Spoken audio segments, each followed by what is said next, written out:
ગુજરાત સરકારના મંત્રીમંડળને લઈને સૌથી મોટા સમાચાર સામે આવ્યા છે। ગૃહ રાજ્યમંત્રી હર્ષ સંઘવીએ પોતાની સરકારી ગાડી જમા કરાવી દીધી છે અને સાથે જ સરકારી બંગલો ખાલી કરી દીધો છે।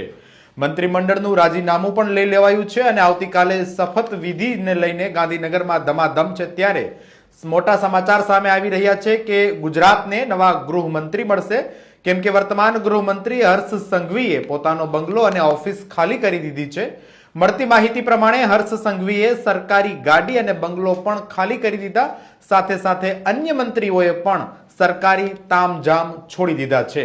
આ મંત્રીઓમાં રાઘવજી પટેલ, જગદીશ પંચાલ, બળવંતસિંહ રાજપૂત સહિતના મંત્રીઓએ ઓફિસ અને બંગલો ખાલી કરી દીધો છે। આવતીકાલે નવા મંત્રીઓ આવશે। વર્તમાનમાં સીએમ ભૂપેન્દ્ર પટેલ સિવાય તમામ મંત્રીઓએ રાજીનામા આપી દીધા છે।